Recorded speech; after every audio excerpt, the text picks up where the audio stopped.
솔직해져 볼까 2화를 시작하도록 하겠습니다. 저는 들불 운영하고 있는 구구입니다. 와. 오늘은 제가 게스트를 섭외를 해서 초대를 했는데요. 게스트 소개를 한번 들어보도록 하겠습니다. 누구시죠? 네, 안녕하세요. 저는 김지호라고 합니다. 와. 저는 대학원에서 이제 여성학을 공부했고요. 석사 논문으로 작년에 인생샷 뒤의 여자들이라는 책을 한 권 썼습니다.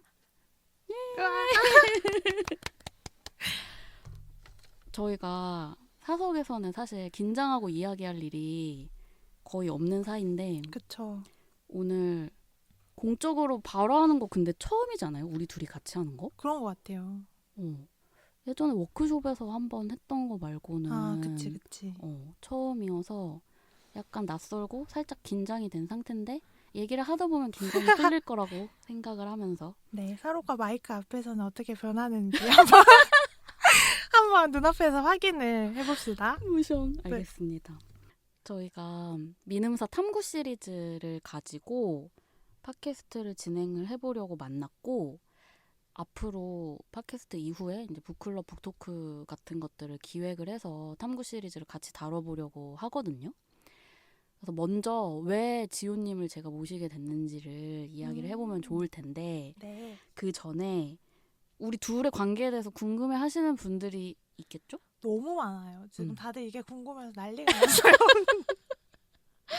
거의 무슨 블랙핑크 같은 기분인데 갑자기 어떻게 친해졌는지부터 얘기를 해볼까요? 네, 좋습니다. 네. 먼저 우리가 지금 어떤 사이인지부터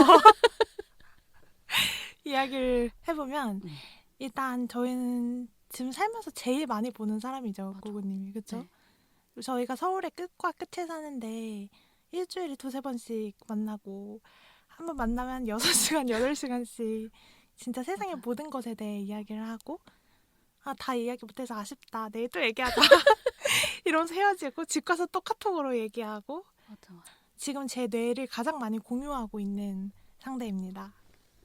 거의 제 주변에서 이제 사귀는 사이냐고 물어볼 정도로 진짜 친밀하게 지내고 있는 중이고 그래서 어쩌다 봐도 어제 그냥 본 것처럼 카톡을 계속 하고 있어서 그런 그죠? 것 같아요. 네.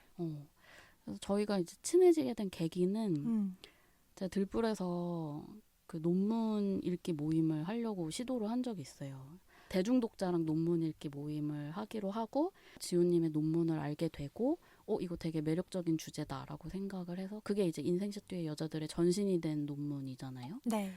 그래서 그 논문 읽기 모임으로 처음 이야기를 나누게 됐죠. 그렇죠. 그래서 그때 이제 기억이 나는 게 구구님이랑 처음으로 그 코엑스 앞에 있는 중식집에서 만났잖아요. 맞아요. 근데 저한테 그 만남이 되게 인상적이었거든요. 왜냐면 만나자마자 제가 되게 저의 코어의 이야기를 저에게 되게 중요한 이야기를 꺼냈는데 구구님이 그걸 진짜 찰떡같이 알아듣고 받아줬어요. 그래서 되게 그 경험이 인상 깊었는데 그게 뭐였냐면 제가 구구님한테 제가 너무 사랑해서 두려워하는 작가님에 대해서 이야기를 했어요. 이제 그중 한 분이 나는 동물 그리고 그냥 사람이라는 책을 쓰신 홍은전 작가님이에요. 근데 너무 좋은 글을 읽으면 죽고 싶어진다. 근데 나한테 그런 작가님 중 한 분이 홍은전 작가님이다. 이분의 책을 읽으면 얼마나 내 삶이 총체적으로 잘못되었는지 내가 얼마나 잘못 살고 있고 내 인생이 완전히 망해 있는지를 계속 알게 돼서 이게 그냥 비유적인 말이 아니라 진짜로 죽어버리고 싶다. 이렇게 살면 안 된다는 감각이 나를 압도해버린다. 이 이야기를 처음 만난 사람한테 이제 한 거예요. 근데 하면서 이 말을 이 사람이 받아들여줄까? 이 사람이 내 말을 이해해줄까? 했는데 이제 구구님이 더 센 답으로 저한테 이걸 답을 했는데 구구님 그때 어떤 이야기 하셨었죠? 제가 그 홍은전 작가님의 북토크에 갔다가 중간에 나온 얘기를 뛰쳐나오고 저도 너무 마침 괴로움을 느끼고 있던 시기였고 그러니까 홍은전 작가님의 책이 좋은데 수치스러워요.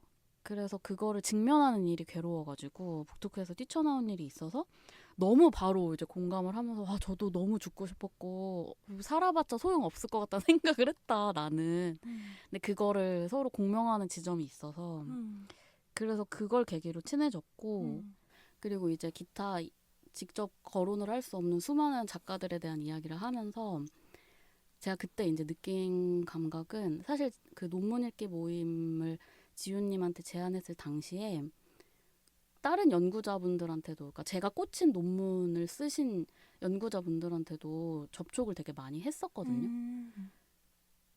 근데 그 과정에서 그 연구자의 어떤 자아란 그 자아의 벽에 부딪혔죠. 제가 쓴 논문은 뭐냐고 물어보신 분도 계셨고 그리고 그러니까 보통은 검증을 하려고 많이 하시는 것 같아요. 구구님의 실력을. 네, 그러니까 좀 경계하는 마음도 있겠고 특히나 이제 들보를 모르셨던 분한테는 설명이 필요하다는 생각은 들면서도 그게 이제 지나치게 뭔가 평가를 하고 싶다라는 태도로 나오는 경우가 많아서 당황하다가 지호님은 좀 드물게 되게 열려있는 당시에 제가 연락을 하고 있던 연구자 중에는 드물게 열려있던 분이었고 저한테는 연구자보다는 독자에 가깝다는 인상이 되게 강하게 남았거든요. 그래서 책 얘기를 하다 친해졌죠 결국은. 그쵸. 그래서 요새도 대화의 절반 이상은 책 얘기인 것 같아요. 그런 것 같아요. 그래서 저희가 이 책 얘기를 이제 하다 보니까 우리끼리 이제 얘기하지 말고 책 얘기하는 거 재밌으니까 다른 사람도 재밌게 들어주지 않을까라는 생각을 좀 했던 것 같아요. 그래서 지호님한테 제가 계속해서 팟캐스트를 원래 제안을 했었는데 근데 어쨌든 지호님도 현생이 있고 저도 생업이 있으니 거기에 이제 매달리다가 그러다가 여기까지 흘러왔죠. 그러네요. 어쩌다 보니 여기 이렇게 앉아있네요. 우리 둘이. 너무 좋아요. 너무 좋아요. 그래서 근데 그러면은 우리가 그냥 책 얘기를 할 수도 있을 텐데 네. 왜 하필 탐구 시리즈를 읽기로 했느냐에 대해서를 좀 얘기를 해보면 좋을 것 같아요. 네, 좋습니다. 사실 좋은 시리즈 진짜 많잖아요. 그쵸. 출판사들이 정말 정성스럽게 기획을 해가지고 내놓는 시리즈들도 많고 저도 알리고 싶은 시리즈가 많은데 이제 유독 탐구 시리즈였던 이유는 이건 일단 들불의 목표랑도 좀 관련이 있는데 그러니까 들불에서 하고 싶은 일이 뭐냐면 그러니까 대중 독자를 만나는 일이거든요. 근데 이 말이 뭐야 당연한 거 아니야? 독서 모임 플랫폼 같은 데서 하려는 일이 결국 그거잖아라고 이야기를 하는데 그게 책의 종류에 따라서 만나는 독자가 되게 달라지고 네. 그리고 제가 지훈님한테도 한번 얘기한 적이 있었는데 연구자들이 되도록 안 오는 모임을 만들고 싶어 하는 것 같거든요. 너무 좋아요. 그러니까 공부를 하려고 그러니까 발제를 하려고 만나는 모임보다 아무 얘기나 펼쳐놓고 할 수 있는 모임 그리고 책을 그냥 맘대로 오독하고 자기 의견을 막 얘기를 해보고 근데 거기서 갑자기 불현듯 번개 맞은 듯이 나는 사실 이런 사람이었던 거야? 라를 깨달을 수 있는 그런 모임을 만들고 싶고 근데 거듭 실패하고 있어요. 왜냐하면 어떤 책들은 난이도가 있기 때문에 그 타겟 독자로 정해져 있는 그 범주가 굉장히 좁고 그래서 공부를 그래도 꽤나 하신 분들이 오시기도 하고 근데 그럴 때 이제 저는 진행하는 입장으로 되게 난감하기도 한데 그래서 요즘에는 어떤 책을 읽을 것이냐가 저한테 너무 중요한 문제가 됐거든요. 어떤 책을 북클럽에서 다룰 것이냐. 그러니까 너무 어렵지도 않으면서 대신 깊이를 놓치지는 않는 책. 그리고 대중 독자한테 계속해서 말을 건네는 책을 찾으려고 노력을 하는데 근데 이게 애석하게도 그러니까 일본에서 쓰여진 좋은 입문서들이 되게 많아요. 그래서 제가 일본에서 나온 입문서들 진짜 좋아하거든요. 특히 자본론 같은 어려운 문헌, 공부하지 않은 사람이 접근하기 어려운 문헌에 대해서 뭐 끝내주게 쉽게 쓴 진짜. 책들도 진짜 많고. 끝내줘. 네, 그래서 왜 한국에는 그런 책이 없을까? 왜 이렇게 찾기 어려울까? 이런 생각을 되게 많이 했고 네. 그러다가 탐구 시리즈를 읽었는데 이 시리즈다 싶었던 거예요. 이 시리즈야말로 어려운 문제를 쉽게 풀어서 썼지만 그렇다고 허술하게 쓰여진 책들은 아니고 계속해서 독자한테 이런 것도 있어, 저런 것도 있어 라고 보여주면서 동시에 질문도 함께 던지는 책.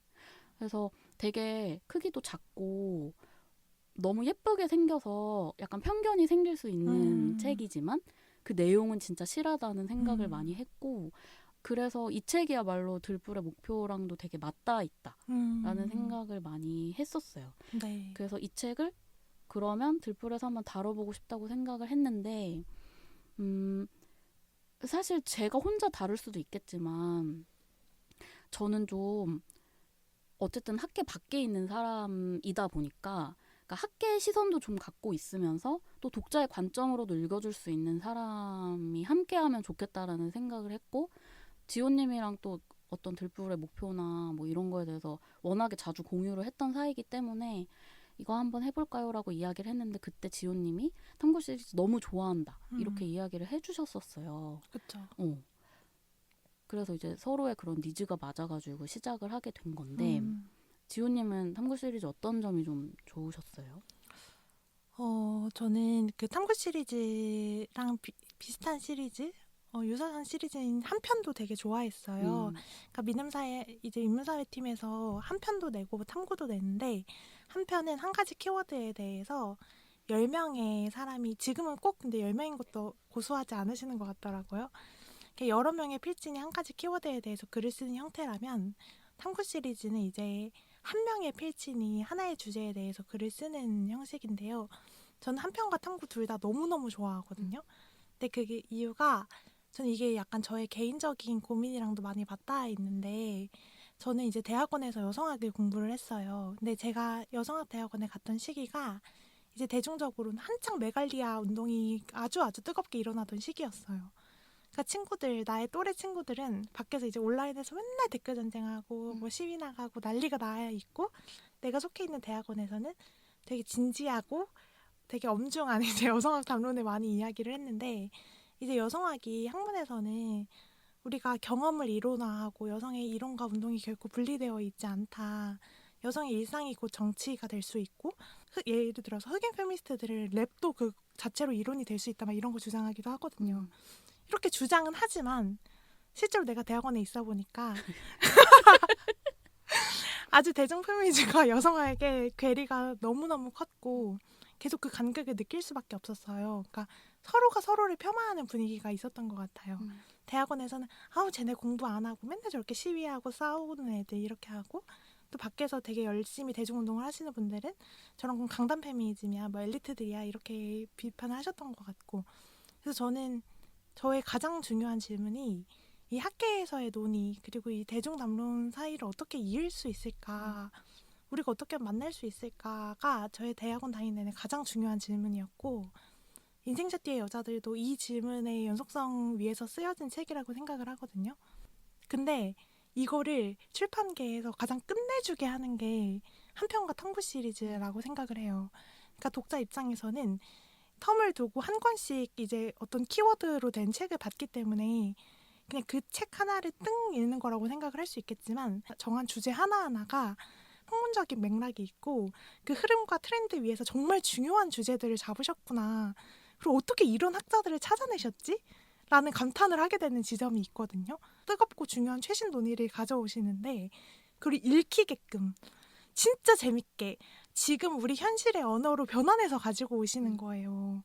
근데 이거는 저는 편집진의 역량으로 끌어가는 시리즈라는 생각을 많이 했어요. 맞아요. 당연히 저자분들의 공이 되게 크지만 이걸 기획하고 이걸 선정하고 또 그렇게 연구자들에게 조금 더 쉽게 써주세요. 조금 더 현실에 가깝게 써주세요.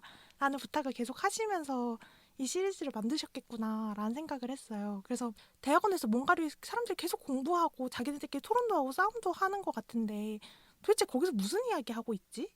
저 사람들 왜 이렇게 어려움을 많이 쓰지? 아는 분들의 이 읽기 너무 좋은 시리즈라고 생각을 하고, 그걸 우리가 같이 이야기를 좀 해보자. 우리 둘 다 이야기를 해보자. 하는 마음으로 이 시리즈를 너무 좋아하고 또 구은님한테 추천했던 것 같습니다. 맞아요. 그러니까 이게 저희 둘이 그렇다고 연구자들의 노고를 뭔가 폄하한다든지 그런 건 아니고, 근데 다만 특히나 이제 들불에서 북클럽 운영하면은 그러니까 대중독자들이 학계의 논의를 너무 못 따라갈 때가 있거든요. 그리고 너무 무섭게 굴잖아요. 사실 연구자들이. 그러니까 뭐 공부 무시도 좀 많이 해라, 하고. 뭐 틀렸다 이렇게 그니까. 얘기를 하니까 그쵸. 공부가 업인 사람은 그렇게 많지 않다. 다 직장 다니고 생업이 있는 상태에서 시간을 쪼개서 오신 거고. 그럼요. 그래서 좀 전 언제나 친절한 말과 글이 있어야 된다고 너무 생각을 중요해요. 해요. 그러니까 무작정 공부해라, 너의 위치를 알아라, 이론적인 토대를 가지고 페미니즘에 접근해라 이렇게 얘기하는 것도 물론 무슨 말인지 알아요. 아는데 근데 좀 더 설명을 해줄 수 있잖아 이런 생각을 언제나 하고. 근데 이러면은 꼭 이제 반론이 또 있잖아요. 뭐죠? 너네 근데 언제까지 이렇게 공부 안 할 거야? 이렇게 또 얘기하잖아요. 뭔지 알죠? 네네. 너무 많이 들었죠. 그거에 대해서 근데 어떻게 생각해요? 언제까지 공부 안 할 거야? 일단 그 사람에게 공부가 무엇인가를 물어봐야 될 것 같고, 근데 그 다른 사람들은 자기만의 차원에서의 공부를 하고 있을 수 있다고 생각을 하고, 그리고 반대로 진짜로 사람들이 공부를 많이 하기를 원한다면 징검다리를 잘 놔줘야 되거든요. 진짜 쉬운 것부터 시작해서 그 다음 단계, 그 다음 단계, 그 다음 단계로 갈 수 있도록 차근차근 설명해주는 과정들이 필요한데, 이 과정들이 이렇게 단계별로 잘 놓여져 있다기보다는 뭔가 페미니즘으로 예를 들자면 붐 하면서 이런저런 사람들이 다 같이 섞여가지고 갑자기 한 공간에 모여버린 거예요. 그러니까 방금 들어온 사람들은 이게 뭐야? 라고 물을 수밖에 없고, 이거 20년 동안 한 사람은 20년째 저소리다 라고 할 수밖에 없고, 계속 그런 상황이 반복되고 있는 것 같아요. 그래서 되게 저는 다양한 수준의 이야기들이 계속 오가야 된다고 생각을 하고, 처음 만나는 상대방, 특히 온라인에서 어떤 사람을 만났을 때는 그냥 막 나의 위치에서 이야기를 하기보다는 이 사람이 지금 어떤 상황이겠구나, 나랑 좀 다른 토대 위에 놓여 있는 사람이구나, 아니면 이거에 아직 익숙하지 않은 사람이구나, 아니면 이거를 되게 오랫동안 이야기를 한 사람이구나, 이렇게 좀 서로의 위치에 대해서 생각을 하면서 이야기를 하면 훨씬 나아지지 않을까라는 생각을 합니다. 그러니까 결국 들불에서 하고 싶은 것은 말씀하신 그런 징검다리를 놓아주는 역할을 하고 싶은 것 같고, 뭐 연구자들도 사실 소통을 하고 싶은데, 그러니까 그쵸. 설명을 하고 싶은데 그 방법을 모르는 경우가 태반인 것 같거든요. 맞아요. 그리고 사실 그 학계라는 게 제가 학계 밖에서 봤을 땐 좀 어떤 느낌이냐면 어쨌든 자기 관점을 그러니까 논문으로 쓴 다음에 그걸 학회 같은 데서 설명을 하고 그거를 그 학계 내에서 인정을 받아야지만 후속 연구로 이어질 수 있는 가능성이 생기는 네. 좀 그런 경향이 있는 것 같은데, 그게 계속 학회 내에서는 뭔가 되게 자주 이야기가 되고 또 인기 있는 주제들이 생기는 것 같은데 대중 독자는 그거를 좀 뒤에서 느릿느릿 따라가게 되는 것 같거든요. 근데 맞아요. 물론 보폭을 맞출 수는 없겠지만 그래도 손을 내밀어 볼 수는 있겠죠. 같이 가자 이렇게. 그리고 저는 좀 그런 생각도 해요. 근데 어떤 종류의 입문서 같은 건 되게 많이 나오는 것 같기도 해요. 특히 페미니즘 입문서를 우리가 얼마나 많이 보았는가. 뭐 페미니즘 성차별을 종식시키려는 운동이다. 이런 정의들 우리가 얼마나 많이 들었는가. 근데 입문서하고 학계의 논문하고 이렇게 두 개가 뜬 있다는 느낌을 좀 받거든요. 그러니까 입문서를 읽은 사람들은 이제 다음으로 넘어가고 싶은데 너무 시중에 입문서밖에 없어서 한 얘기 또 읽고, 이제 페미니즘 책 좀 재미없잖아요. 맨날 했던 이야기 또 하고 있으니까. 그러니까 그 중간을 메우는 책들, 징검다리를 중간에 놓는 책들이 되게 중요하다고 생각하고, 그거에 아주 좋은 예시가 한편이랑 탐구 시리즈라고 생각을 합니다. 맞아요. 한국의 입문서는 그 대체로 장르가 에세이인 경우가 많은 것 같아요. 맞아요. 그런 것 같아요. 그래서 다들 좀 허탈감을 느끼죠. 에세이를 읽고 그 다음 어디로 가야 되나. 근데 그 그쵸. 다음이 너무 어려운 책이 많으니까. 그쵸. 그런 난감함도 있는 것 같아. 그리고 에세이가 같은 주제의 에세이가 너무 많이 나오다 보니까 맞아요. 이젠 약간 제목만 읽어도 이 얘기 하겠다. 특히 뭐 여자에 대한 이야기다?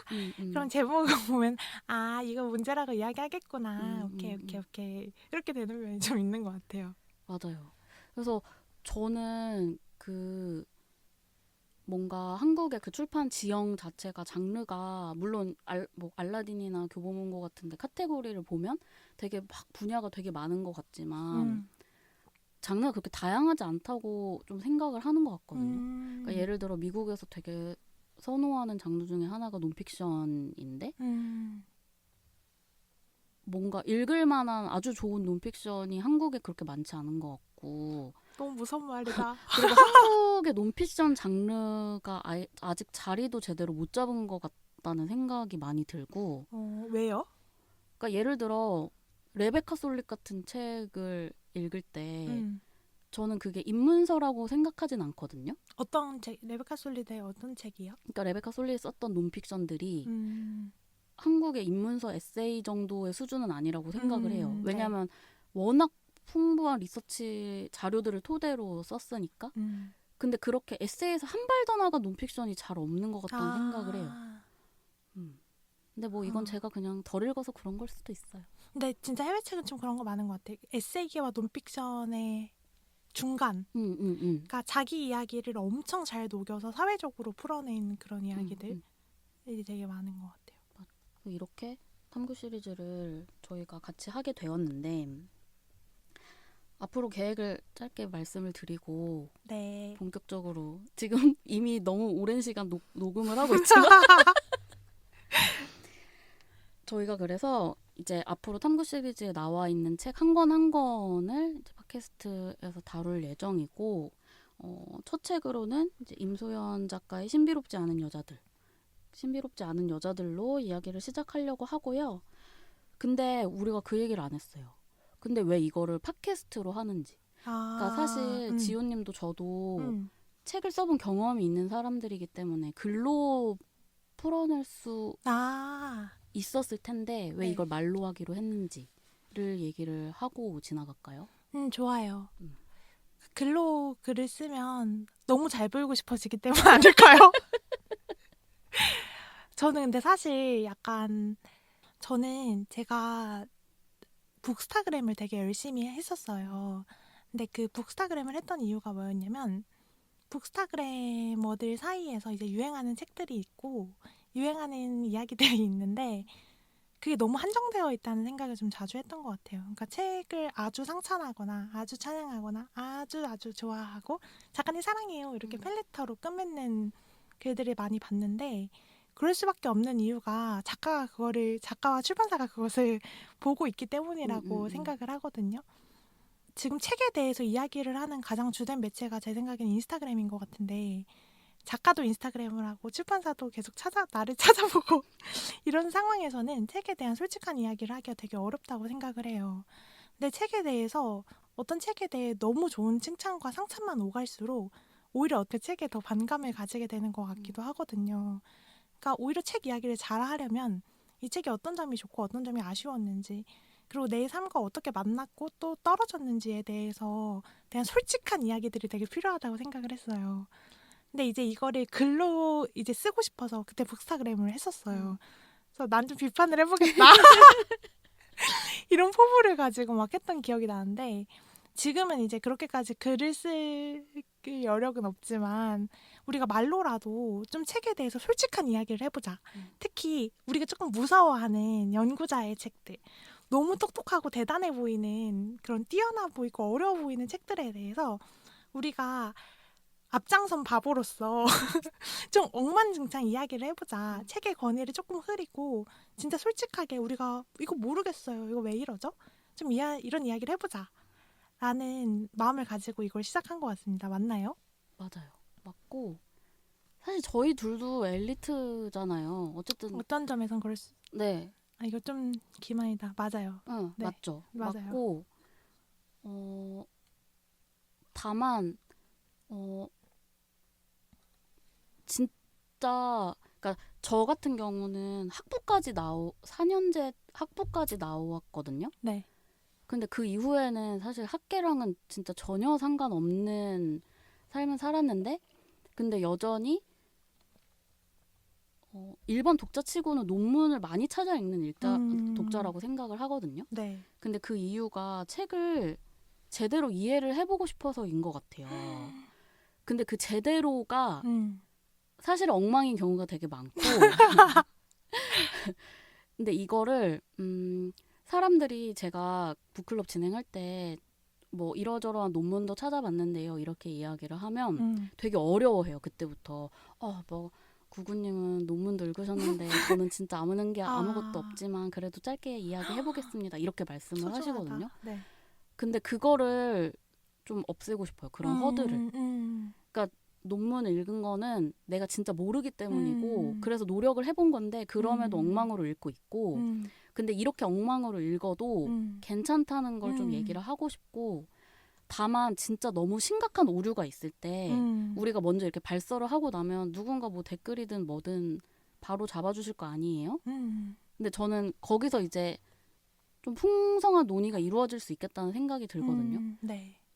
그리고 저는 사실 책에 대한 오독이나 오류도 좀 중요한 독서 경험이라고 생각을 하긴 하는 게 그러니까 책을 너무 크게 왜곡해서 읽는 이유는 너무 내가 많이 들어가 있기 때문이잖아요. 내가 그쵸. 지금 너무 하고 싶은 이야기가 있거나 내가 너무 억울한 게 있기 때문에 되게 내가 원하는 대로 꼬아서 본 건데 그렇게 한번 말을 했을 때 나의 오독을 말을 하고 사람들이 근데 그렇게까지는 너무하지 않나요?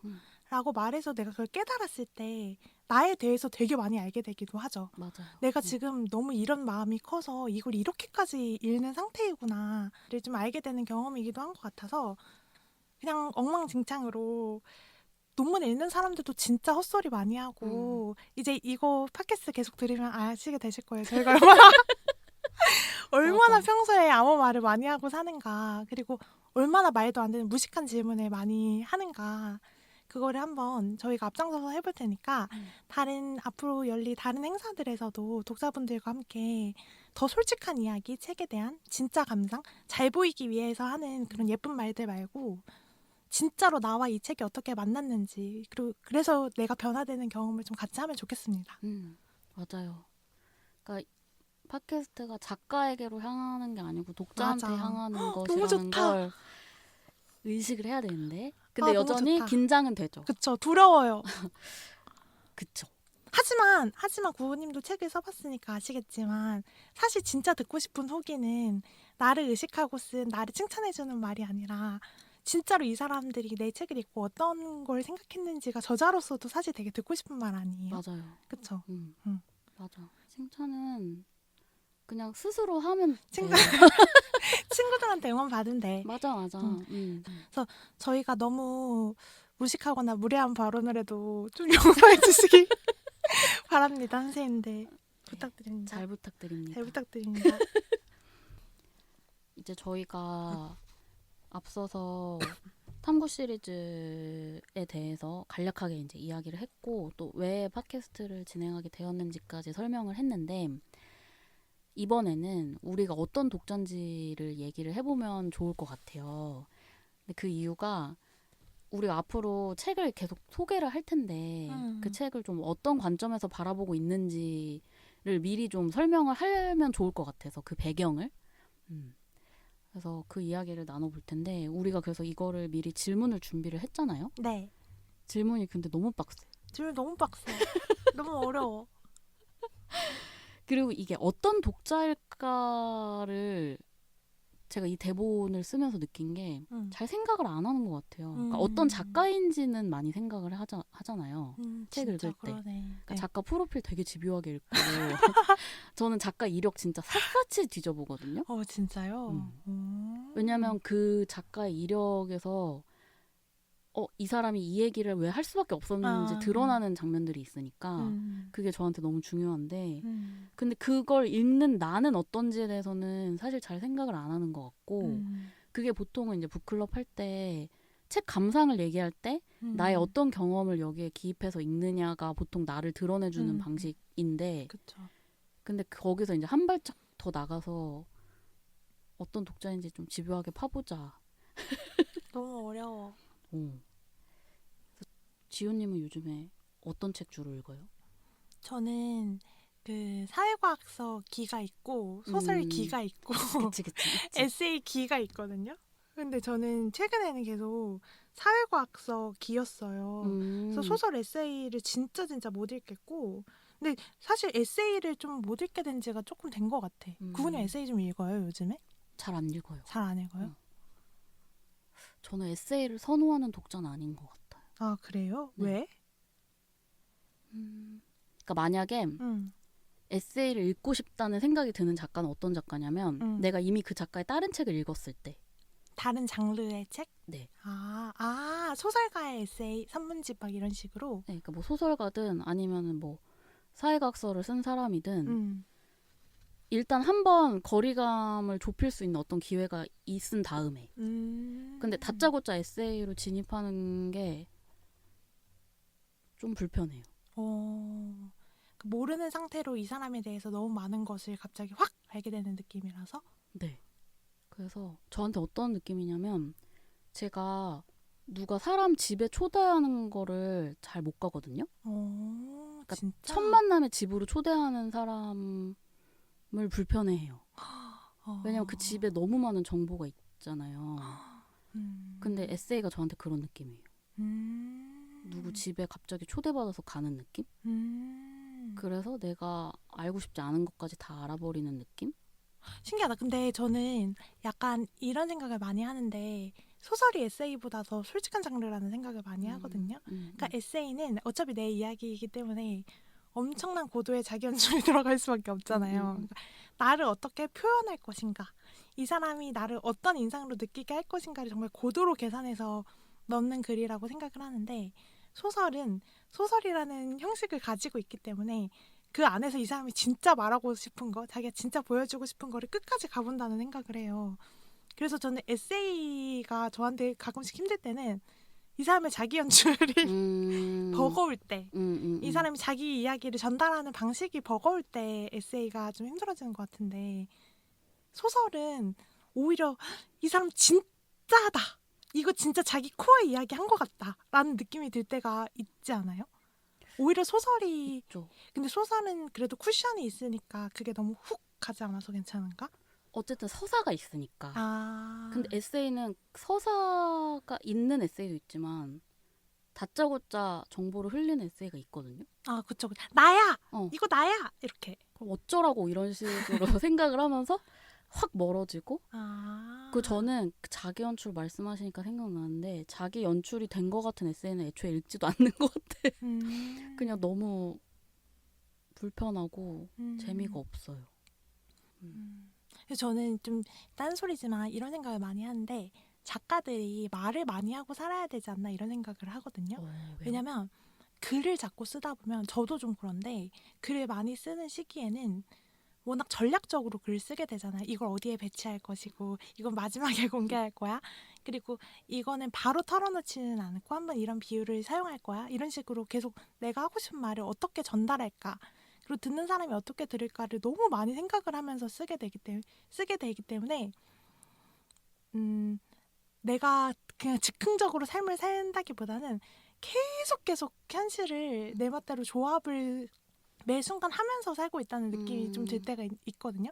근데 말은 어쨌든 지금 우리가 이렇게 팟캐스트를 불안해하면서 내가 지금 하는 말을 물을 수 없다.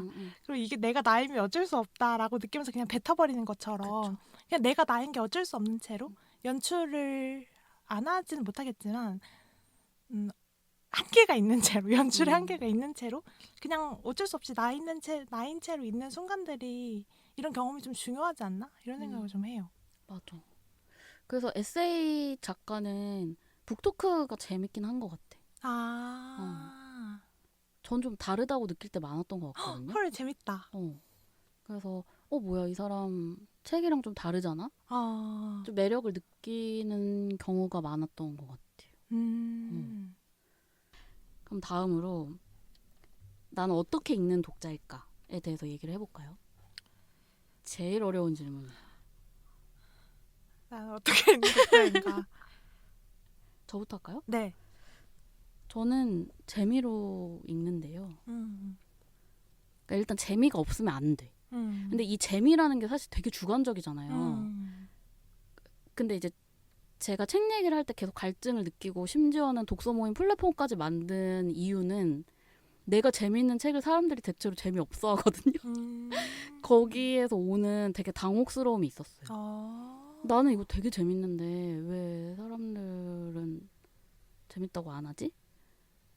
그래서 그러면 나랑 똑같이 재밌게 읽은 사람이 있을지도 몰라라는 생각으로 좀 찾아 헤매는 과정인 것 같아. 지금도. 구구님은 어떤 게 재미예요? 구구님한테 재미는 뭐예요? 일단 저는 그러니까 소설을 가장 많이 읽는 문학을 좋아하는 독자인데 서사가 탄탄해야 되고 서사가 탄탄한 게 뭐예요? 그러니까 뭐 그런 거죠. 떡밥 회수를 잘한다든지 아, 아니면은 뭐 SF 장르 같은 경우에는 그 배경이 충분히 납득 가능하다든지. 아, 근데 저는 일단 되게 비극적이고 잔인한 문학들을 좋아하거든요.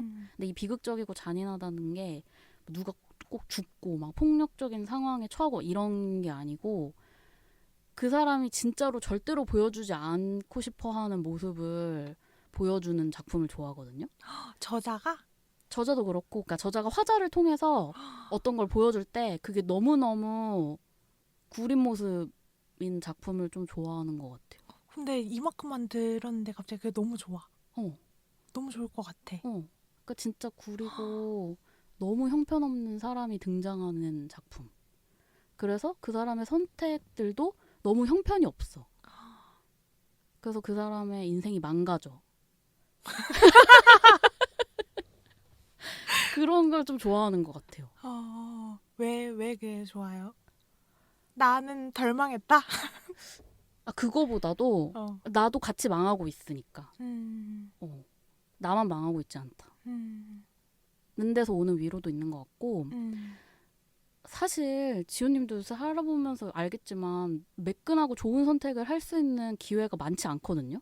거의 없죠. 사실상 네. 전 그리고 제가 좋은 선택이라고 할 만한 것들은 누가 도와줬어요.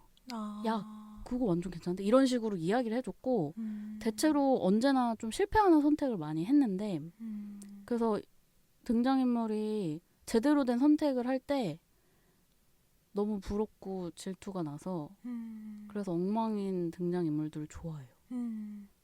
갑자기 그거 생각났어요. 구구님이 저한테 추천해줬던 넷플릭스의 베이비 레인디어 있잖아요. 너무 좋았거든요. 주인공이 계속 끝없이 망가지잖아요. 그쵸. 이제 구렁텅이로 이제 어. 빠지는데 그게 그렇게 좋더라고. 어. 그거 보면서 그게 남 작품이 얘기가 좋죠. 아니야. 남 얘기가 아니야. 그런 것들이 좋고 음. 그리고 사회과학서는 너무 관점이 없는 책은 안 좋아하는 것 같아요. 그러니까 사실 그러니까 리서치를 해서 어떤 통계나 자료를 언급하는 거는 사회과학서의 그냥 기본이라고 저는 생각을 하고 있고 다만 이제 그걸 어떻게 해석하고 있는지가 되게 중요한 거잖아요. 그쵸. 근데 그 해석이 좀 비어있는 책들이 있어요. 맞아요. 그래서 그런 책을 읽을 때는 뭐지? 계속 뭐지 이렇게 하다가 그냥 끝나는 것 같아. 그리고 저한테도 남는 게 없고 근데 물론 관점이 또 너무 강한 책은 그러니까 내가 그 분야에 대해서 좀 아는 게 없는 상태에서 관점이 너무 강한 책을 처음에 만나버리면은 제가 어떻게 생각하는지 고민할 겨를이 좀 없는 책들도 있거든요. 그냥 끌려가다가 많은 책도 있어. 근데 그거를 잘 조율하는 책을 좋아하는 것 같아. 맞아요. 그리고 독자가 스스로 싸울 자리를 좀 남겨둬야 되는 것 같아요. 맞아요. 그러니까 글을 쓰다 보면 결국 내가 어디까지 설명할 것인가 그리고 어디까지 주장할 것인가라는 고민을 계속 하게 되는데 그때 독자가 내가 원하는 대로 끌고 가려고 한다고 해서 끌려오는 존재도 아니고 이 사람들이 충분히 스스로 생각을 하고 내 글과 거리를 두고 생각을 할 수 있게끔 그 빈 공간에 남겨두는 게 되게 중요한 것 같아요. 이 고민을 막 했었던 기억이 나. 책을 쓸 때. 그치. 또 지호님도 사회과학 전문가잖아요. 전문가 많이 전문가는 읽잖아. 아니죠. 그쵸. 사회과학서를 되게 좋아하죠. 저는 사회과학서를 좋아하고 근데 사회과학서 중에서 제가 되게 중요하게 생각을 하는 부분은 저자가 자기 위치를 알고 있는가가 저한테는 가장 중요해요. 그러니까 자기를 보편자의 위치에 두고 사회가 이렇습니다. 뭐 사회가 이렇게 망했습니다. 근데 제가 한번 이거 분석해 보겠습니다 하는 말에는 거의 설득이 안 되고요. 내가 지금 우리 사회 구조상 이런 축 위에서 어느 정도의 위치에 있는 사람이기 때문에 내 위치에 서니까 이것이 보였다. 반대로 나는 이 위치에 서 있기 때문에 못 보는 것도 있다. 하지만 내 위치에서 할 수 있는 최선의 이야기를 해보겠다. 그리고 여기서 만약에 더 나아가서 한 발 더 내가 지금 이 자리에서 그래서 뭘 할 수 있는지까지 한번 이야기해보겠다 라고 나아가면 정말 미친 책인 것이고, 근데 어쨌든 자기 위치에서 무엇을 보았고 무엇을 바꾸고자 했는지가 드러나는 책을 정말 사랑하고, 이게 사실은 탐구 시리즈에 대한 소개글이 될 수도 있을 것 같아요. 그러니까 탐구 글의 특징이 저자들이 자기 위치를 정확하게 알고 그래서 여기서 무엇을 할 것인가, 여기서 무엇을 보았는가에 대해서 쓰는 책들이라고도 생각을 하거든요. 그래서 반대로 제가 싫어하는 책은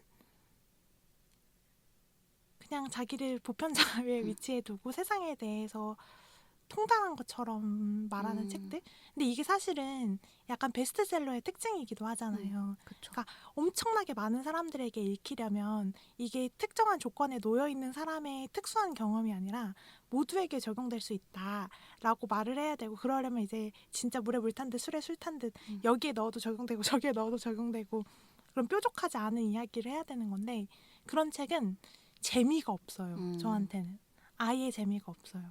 그래서 사회과학서나 논문이나 어떤 분석하는 글이라고 하더라도 반드시 자기 위치가 나와야지 오히려 그 글의 객관성이 담보된다라고 생각을 합니다. 맞아요. 뭔가 그리고 그런 책들이 좀 방어적으로 쓰이는 책들도 너무나. 많은 것 같아.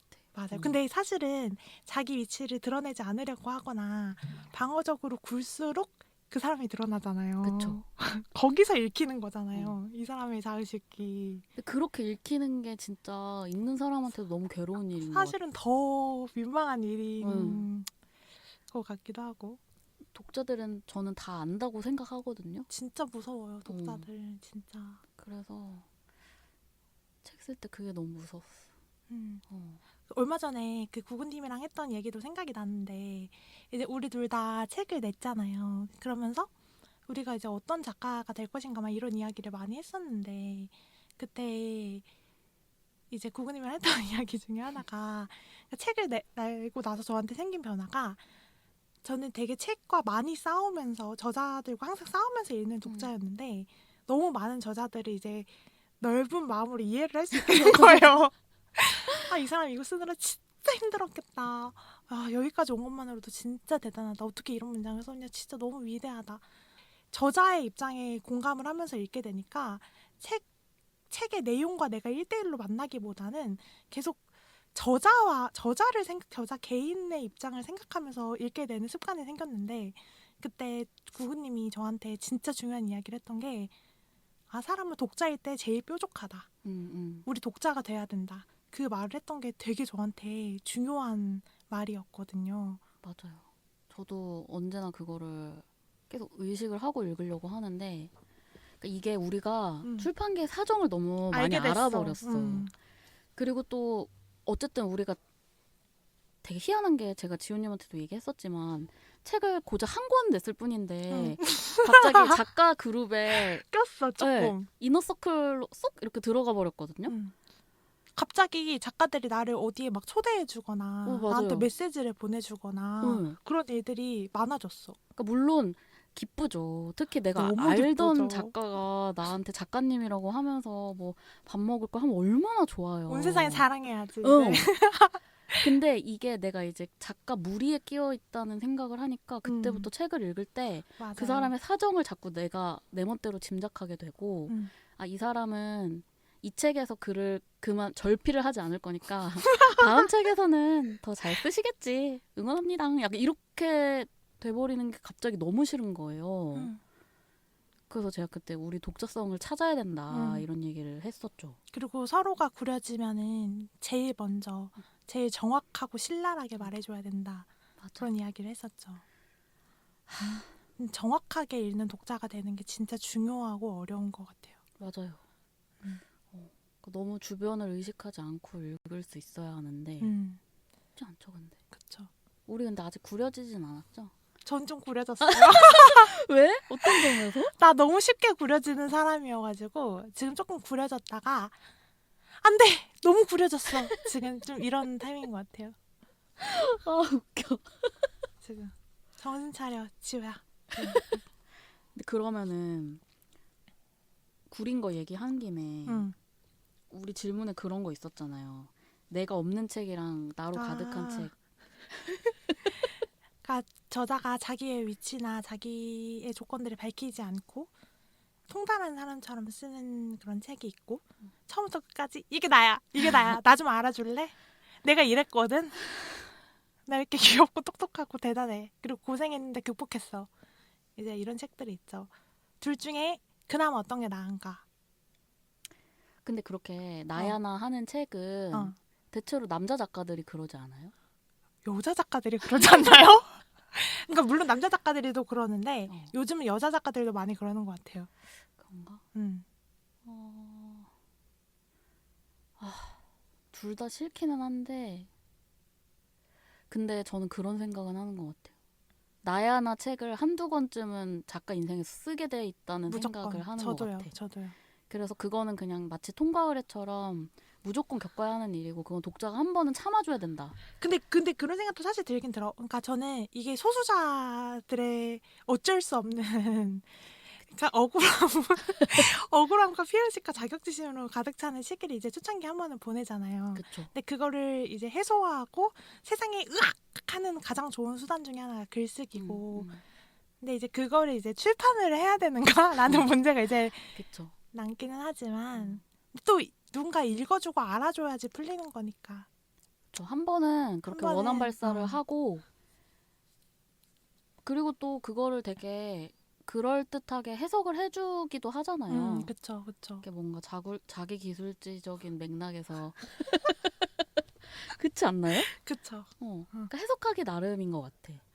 그리고 좋은 우리가 해석의 각본을 이미 여러 번 봤잖아요. 그런 그쵸. 자기 이야기에 대해서 되게 추천사로 상찬을 해주거나 여성주의적인 의미를 많이 부여하거나 하는 해석의 각본을 많이 봤기 때문에 이제는 그런 글을 봐도 솔직하게는 약간 미워도 조금 덜 미워할 수 있다. 그냥 이것도 용기가 필요했겠지 이런 생각을 하는 것 같고 근데 내가 없는 책은 진짜 비겁하다. 똑같아. 나도 그렇게 생각해. 진짜 비겁하다고 생각하고 그러니까 만약에 장르가 아예 거리를 두고 써야 하는 장르다라면 물론 그런 장르가 뭐죠? 뭔 장르가 그렇죠? 그냥 뭐 제가 가장 나가 드러나지 않았으면 하는 책은 공룡책 같은 거. 아, 제가 공룡책 좋아하거든요. 공룡 좋아해서. 헐 이거 재밌다. 그래서 뭐 막 공룡이 뭐 이랬을 것이다 저랬을 것이다 추측 말고 그냥 공룡 얘는 뭐를 먹고 살았고 뭐 그냥 그런 거 그런 책을 좋아하고 근데 그 하긴 외에는 구름에 대한 책. 그게 뭐 근데 그런 책마저도 내가 있는 책도 있어요. 근데 나는 그런 책마저도 내가 궁금한 건 이 사람은 왜 구름에 관심을 갖게 되었을까? 그리고 어떤 구름을 왜 좋아할까? 이 사람이 구름을 좋아하는 마음과 이 사람의 현생은 어떤 관계를 맺고 있어? 이런 게 난 좀 궁금하기는 해. 공룡도 그렇지 않아요? 이 사람 언제부터 아니야? 저는 근데 공룡 약간 도감 같은 걸 좋아해서 그래서 그런 것 같아. 그런 책들이 있지. 자연 도감, 공룡 도감 이런 거는 내가 굳이 없어도 되는. 그리고 어차피 책날개 본인 설명이 또 써 있으니까 그쵸. 그냥 어렴풋이 이 사람은 그렇구나라고 생각하는데 근데 그 외에 이제 모든 장르에서는 내가 없는 건 문제적이라는 생각이 들고 그리고 너무 비워뒀을 때는 오히려 거기서 내가 너무 강하게 드러나 버리니까 맞아요. 그게 또 진리죠. 그렇죠. 이렇게까지 자기를 표백해야 될 정도의 자의식에 대해서 진리죠. 사실은. 맞아. 전 정직하지 않다고 생각하는 것 같아요. 기본적으로. 그리고 이런 것도 있어요. 이게 좀 자기가 엘리트거나 아니면 돈이 많거나 그러니까 사회적으로 특권을 가진 사람들이 많이 쓰는 스킬 같은데 그걸 겸손함으로 포장을 해서 밝히지 않는 거 있잖아요. 내가 뭐 서울대 나왔음을 밝히지 않는 게 사실은 겸손함인 것처럼 전 그거 무책임이라고 생각하거든요. 그러니까 자기가 가진 특권에 대해서 솔직하게 말을 하고 밝히고 내가 그렇기 때문에 볼 수 있는 것과 볼 수 없는 것이 있습니다. 라고 말을 하는 것이 정직한 태도라고 생각을 해요. 근데 이게 되게 사람들이 많이 쓰는 것 같아. 이 스킬을. 근데 사실 그 사람이 가지고 있는 어떤 배경들은 반드시 자랑을 하거든요. 그 사람은 은유적으로. 그쵸. 내가 뭐 신촌에서 학교를 나왔다던가 대학생 때 뭐 관악에 있을 때라던가 이런 식으로 반드시 어떤 방식으로든 간접적으로 그 사람들은 자랑을 하기 때문에 결국 독자들은 알아요. 그리고 독자들은 되게 그걸 집요하게 찾는 존재이기도 하잖아요. 그때 그 정세영 작가님 에세이에 나왔던 구절 중에 하나가 자기 연관 검색어가 항상 정세랑 대학 이렇게 뜬대요. 그러니까 사람들은 그런 것들을 어차피 독자들은 너무 집요하게 관심을 가지고 있기 때문에 우리가 다 암묵적으로 공유하고 있고 알고 있으면서 그걸 공개적으로 말하지 않으면서 겸손까지 취하려고 하는 태도가 저는 약간 무책임하다고 생각을 하고 솔직하게 이야기를 해야 된다. 그래서 내가 이 위치에 있었기 때문에 가질 수 있었던 것이 있고 반대로 가지 못한 것도 있다. 라고 말하는 태도가 저는 정직하다고 생각합니다. 근데 그러면 저 궁금한 거 하나 있는데 음. 책날개 프로필 쓸 때 학교 밝히는 게 필요하다고 생각해요? 어때요? 그 어려운 문제인데 이게 그러니까 그 어떤 학력주의에 대한 비판이 생기면서 책날개에 더 이상 학교를 쓰지 않죠. 쓰지 않는 젊은 작가들이 되게 많이 늘어났잖아요. 그리고 쓰면 솔직히 좀 구리긴 구려. 그러니까 멋지진 않아. 멋지지 않아. 근데 저는 그거를 너무 진짜 어디에서도 찾아볼 수 없게 숨기는 거는 좀 별로라고 생각하는 것 같거든요. 자기 출신을 구구님 뭐라고 썼죠? 책날개? 저도 대학 안 썼어요. 근데 그러니까 진짜 대학이라는 정보가 어떤 필요하다고 느껴지는 책들이 좀 있는 것 같거든요. 제가 느끼기에. 근데 그런 것 같아요. 그러니까 그 책날개 같은 경우에 예를 들어서 그러니까 내가 뭐 서울대를 나왔다라고 쓰는 거는 별 의미가 없는 정보값이고 서울대가 나에게 무엇을 줬고 무엇을 주지 않는지 쓰는 게 되게 중요하다고 생각하는 게 정희선 선생님께서 예전에 이야기하셨던 사례 중에 자기 위치를 밝힌 책 중에 그 최연필 선생님이 쓰신 가만한 당신이라는 책이 있어요. 근데 그 책 자기소개를 어떻게 쓰셨냐면 자기가 이성애자 남자이고 서울대 사회학과를 졸업해서 기자로 살았다. 요컨대 나는 국적, 지역, 성, 젠더, 학력 차별의 양지에서 살았다. 이렇게 소개를 하신 부분이 있거든요. 근데 그렇기 때문에 그냥 정보값 하나만 놓는 건 자랑밖에 안 되고 그것이 사회적으로 어떤 의미인지 그리고 이를 같이 서술하는 게 되게 중요할 것 같아요. 그쵸. 근데 아무튼 저는 일부러 숨기진 않아야 된다고 언제나 생각하긴 하는 것 같아요. 그러니까 그게 학력주의에 대한 어떤 비판으로서 숨겨야지라고 생각하는 건 조금 기만이라고 느끼는 것 같아요. 맞아요. 저도 기만이라고 느끼는 것 같아요. 그거는 그런 게 아니라 오히려 내 타겟 독자들한테 이 책이 가닿기 위한 어떤 하나의 전략이지 자기가 어떤 신념에 의해서 그렇게 했다라고 이야기하는 건 좀 아닌 것 같아. B 자체 검열을 거쳤습니다. 그건 이거 우리 쓸 수 있을까? 이건 이거는 날려야지. 왜냐면 다시 돌아와서 둘 다 책에서는 나를 얼마나 드러냈나를 얘기해볼까요? 나 근데 지금 거의 이 녹음이 제가 저 스스로를 지금 혼내고 있는 기분이다. 되게 침이 나. 왜 혼나는 것 같아? 내가 독자로서 지금 어디에 위치하고 있는지를 계속 생각을 해야 되잖아요. 근데 내가 아까 앞에서 얘기했잖아요. 그 홍은전 작가님이 북토크에서 뛰쳐나온 이유가 나의 위치를 너무 날 것 그대로 받아들여야 되기 때문이었기 때문인데 지금 여기에서도 도망치고 싶다는 생각까지는 안 들지만 굉장히 어렵다는 생각은 계속 하고 있어. 아무튼 얼마나 드러냈어요? 책을 쓰면서 어떻게 조절했어? 정직하려고 노력을 했는데 그게 얼마나 실제로 정직했는지는 잘 모르겠어요.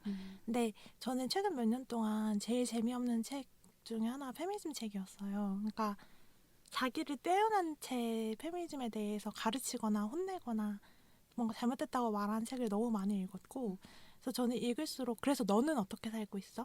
너가 말하는 이 강령들, 이 교훈들, 이 신념들을 너의 구체적인 삶에서 어떻게 실천하고 있어가 저는 너무 궁금했어요. 왜냐면 점점 더 뭔가를 변화시키기 어려운 세계에 우리가 살고 있고 근데 동시에 책에서 하는 말들은 너무 깨끗하고 당당하고 세고 빡센 말들이 많은 거예요. 그래서 그 간극에 대해서 왜 사람들이 이야기를 하지 않지? 왜 자기가 실패하는 이야기를 쓰지 않지? 페미니즘에서 계속? 그게 저는 계속 의문이었고, 또 그 실패라는 거를 에세이에서는 일부 썼던 것 같아요. 페미니즘에 실패하는 여자들의 이야기가 에세이로는 나왔지만 현상을 분석하고 어떤 변화를 주장하는 사회과학서에서는 많이 나오지 않은 것 같아요. 사회과학서 항상 세상이 이렇게 잘못됐다 라고 끝나는 책이 많았던 것 같고, 저는 그런 것들을 좀 무책임하다고 느끼기도 했었거든요. 그래서 내가 지금 우리 사회 현상에 개입을 하고자 한다면 어떤 현상이 있고 이게 왜 문제적이고 그래서 우리가 어떻게 개입하고 싶을까를 말한 다음에, 그래서 나는 늘 반드시 써야 한다고 생각을 했어요. 근데 너무 무서운 거예요. 무섭지. 나는을 쓰는 게. 그래서 그때 엄청나게 많은 두려움에 휩싸여 있었고, 근데 그때 편집자님께서 책을 한 권 추천을 해주셨는데, 이제 우리가 다음 화에 다룰 그 신비롭지 않은 여자들을 쓰신 임소연 교수님의 책이었어요. 나는 어떻게 성형민이 되었나라는 책인데, 저는 그 책이 정말 위대한 책이라고 생각을 하거든요. 그러니까 박사 논문으로 쓰신 책인데 여성들의 성형수술에 대해서 연구하면서 내가 어떻게 연루되어 있는지를 솔직하고 과감 없고 신랄하게 밝혀요. 근데 그 책을 읽고 정말 큰 용기를 얻었고, 오케이, 나도 간다. 나도 간다. 해가지고 이제 마지막에 내가 이 책을 이렇게 썼지만 사실 이 책대로 내가 살지 못해서 미쳐버릴 것 같았고, 내가 이 책을 쓰는 동안에도 조차 이 말을 지킬 수가 없어서 이 책을 정말 그만 쓰고 싶었고 도망가 버리고 싶었다. 근데 어쩔 수 없이 그게 내 상태다 라는 식으로 마지막에 진짜 용기를 끌어모아서 썼던 것 같아요. 근데도 너무 무서워서 이제 추천사를 받아야 되는데, 추천사를 이제 받으려면 교수님들께 원고를 보내잖아요. 근데 그때는 마지막 장을 빼고 보냈어요. 어디까지 나를 솔직하게 드러내도 될지에 대한 자신이 없어서.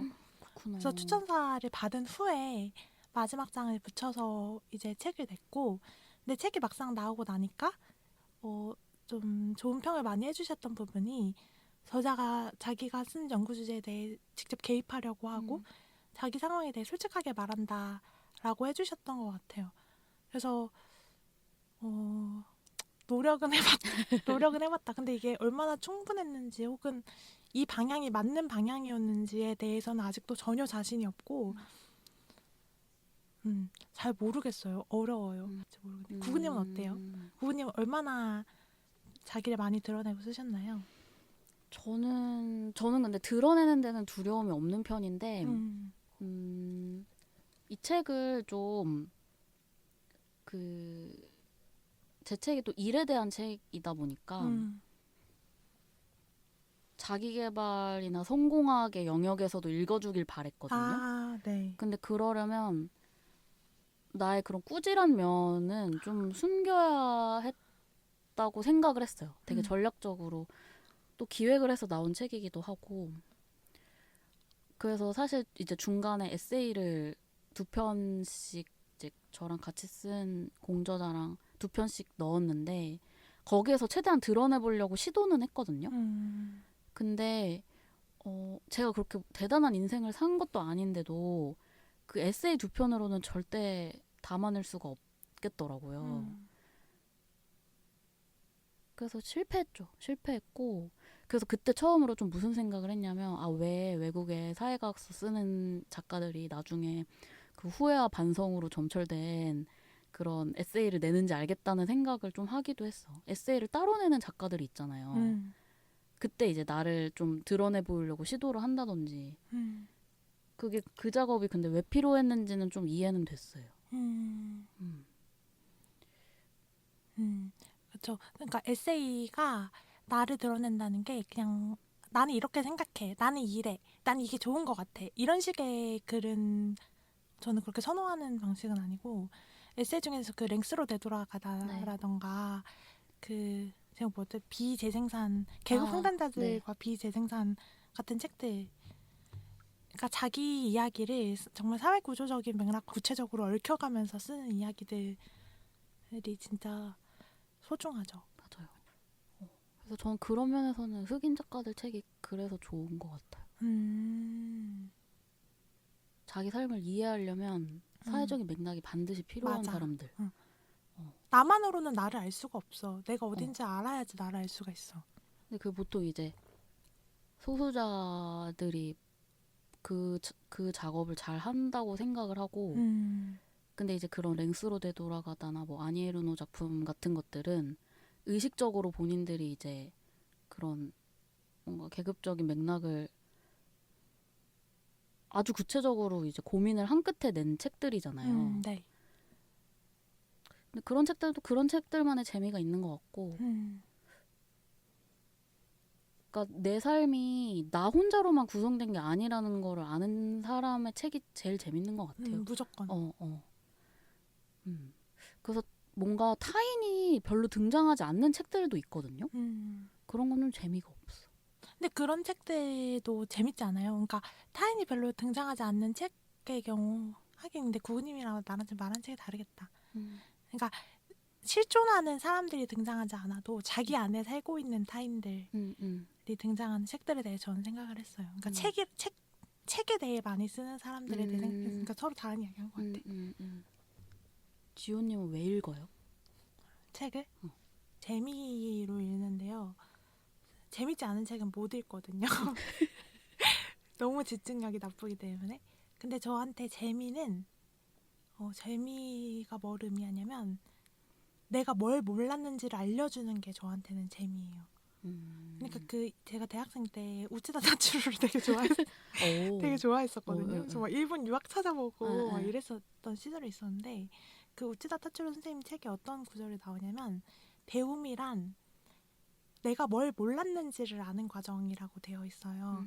그러니까 저는 책을 읽으면서 크게 변화해 본 적이 있는 사람인데 그 변화가 어떻게 가능했던 것 같냐면 그 전에는 나는 김지호지, 나는 이런 걸 좋아해, 이런 걸 싫어해, 우리 엄마 아빠의 딸이야 이런 식으로 생각을 했다면 책을 읽으면서 내가 그냥 여기에 갑자기 뚝 떨어져 있는 나랑 친한 친구들 사이에서 관계를 맺는 그 좁은 의미의 나가 아니라 세계가 어떻게 구성되어 있는지 우리 사회가 어떤 방식으로 만들어져 있고 어떻게 변화되어 왔는지 그래서 그 큰 지도 위에 내가 어디에 놓여 있는지를 알게 되면서 아는 게 변했거든요.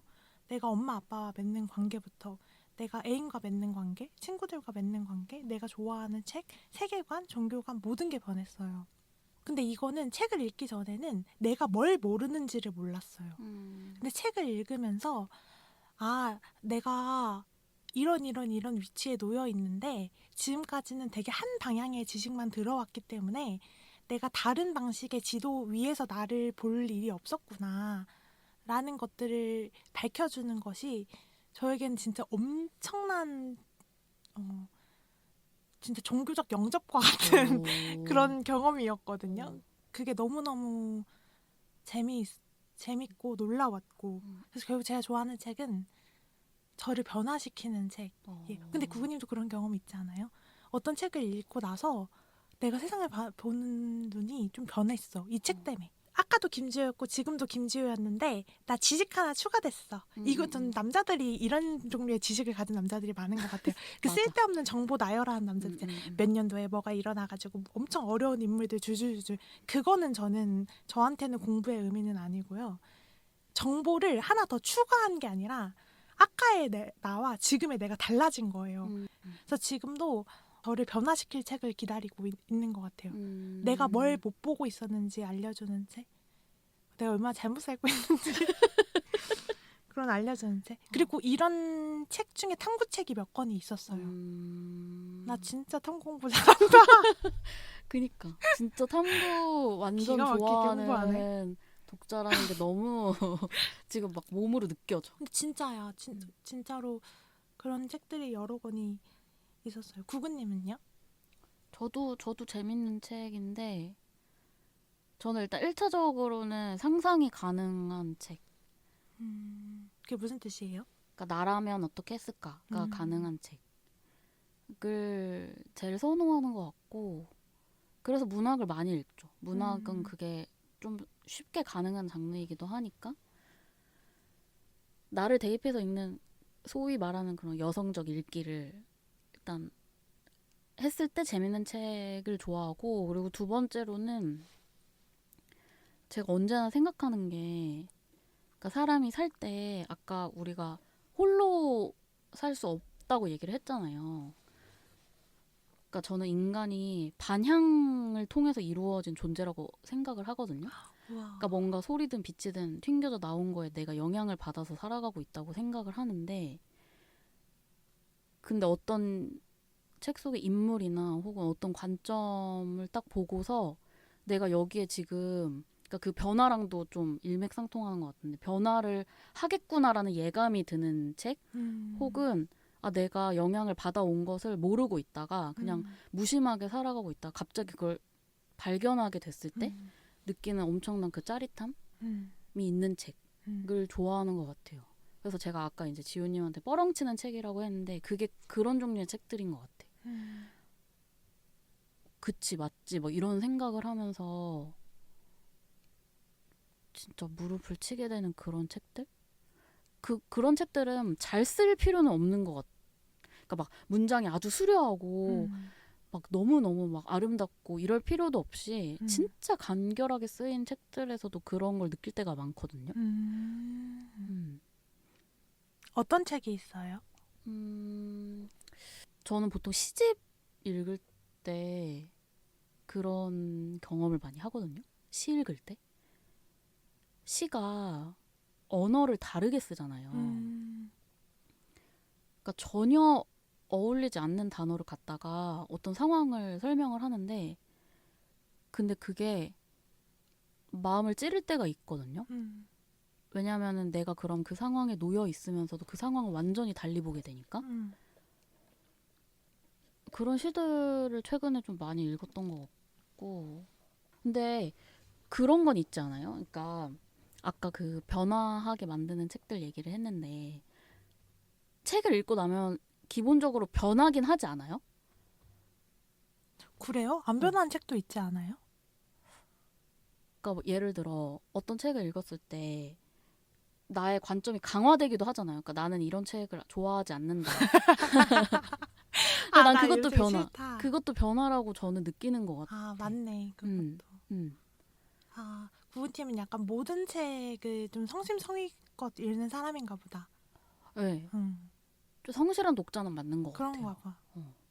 그 책이 그리고 가진 가장 큰 힘이 내가 고정되어 있지 않다는 걸 알게 해주는 것 같거든요. 그러니까 나는 너무 이리저리 흔들리는 사람이다라는 걸 책을 읽을 때 많이 느끼는 것 같아.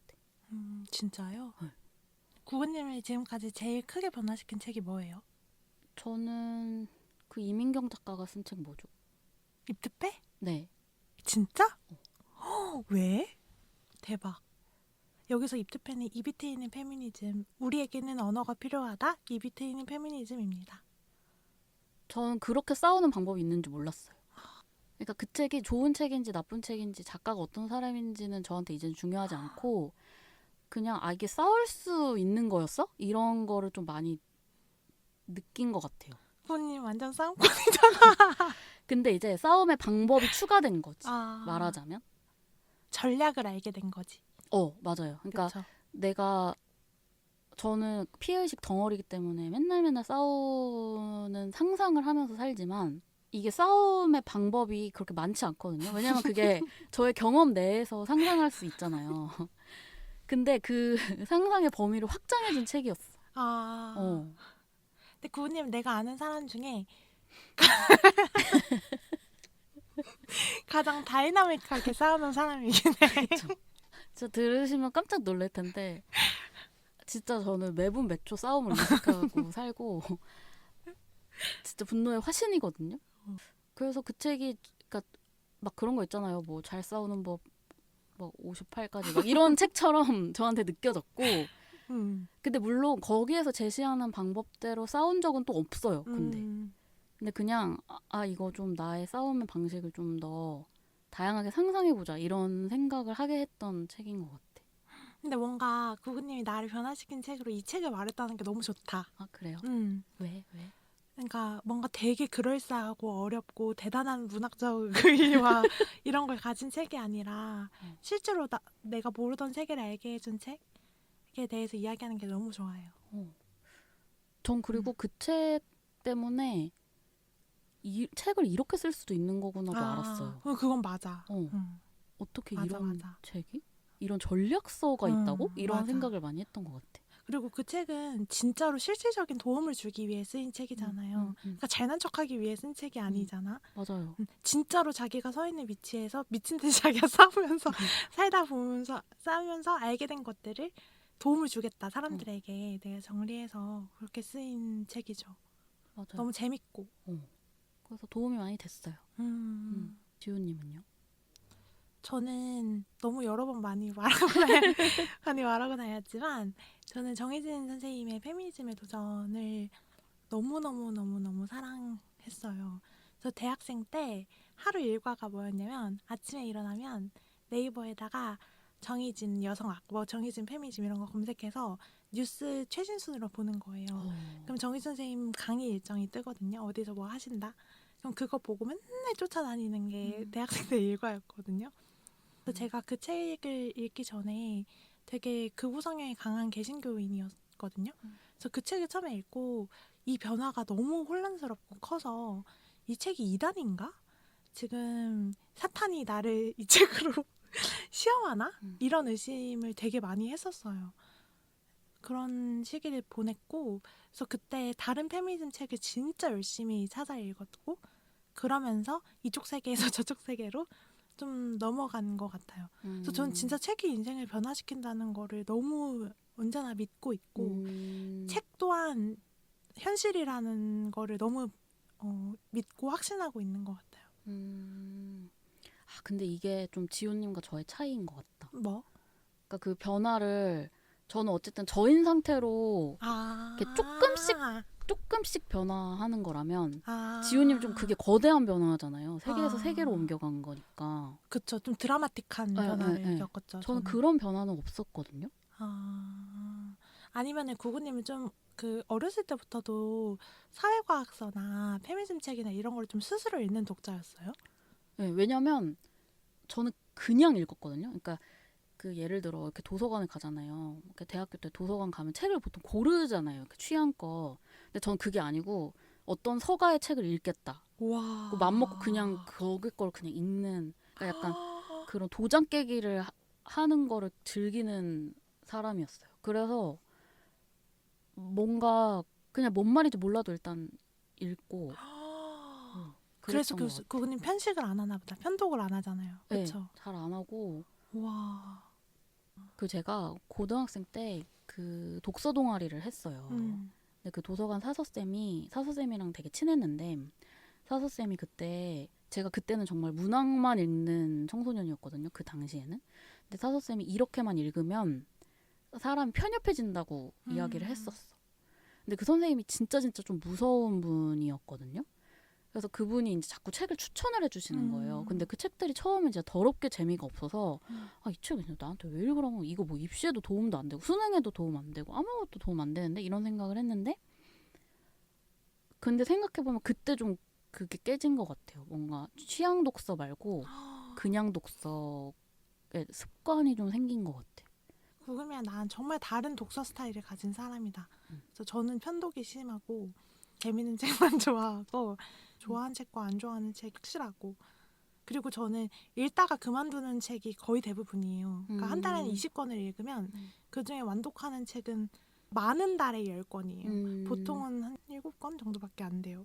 완독 자체를 잘 안 해요. 재미없으면 바로바로 버리니까. 근데 구구님 한 달에 완독을 25권씩 한다. 이 사람은. 이게 또 일이기도 해서 그런데 일단 재미가 없어도 뭔 얘기 하나 보자 끝까지 이런 생각하는 것 같아. 근데 이거 약간 구구님 사람에 대한 태도이기도 하다 우리가. 그쵸? 아 그쵸. 이거 맞아. 우리가 사람 만나서 이거 진짜 그렇다. 맞아. 그러네. 이거 구구님 옛날에 그 얘기 했었잖아요. 좋아하는 음악이나 음식 있으면 얼마나 많이 먹냐고. 그것과도 일맥상통하는 맞아. 이야기이고 그쵸? 맞아요. 저는 진짜 죽을 때까지 먹는 사람이거든요. 그러니까 진짜 음식 취향과 음악 취향과 책 취향과 인간관계 취향이 얽혀 있는 거야. 한 줄기인 거야. 그쵸? 이거 진짜 그렇다. 그러게. 재밌다. 근데 그러면 지호님한테 책은 사람이에요? 책이 사람이냐고요? 그게 뭔 말이에요? 그러니까 제가 최근에 그 리타님이 책 얘기를 하면서 책을 사람에 빗대서 얘기를 했거든요. 어떤 식으로? 그러니까 무슨 맥락이었는지는 기억이 안 나는데 뭐 책은 사람이잖아요 이런 식으로 이제 얘기를 했어. 근데 제가 그게 좀 충격이었거든요. 그러니까 뭔가 나는 책을 쓴 사람이든 읽는 사람이든 얼굴을 상상하면서 읽지는 않는 것 같은데요.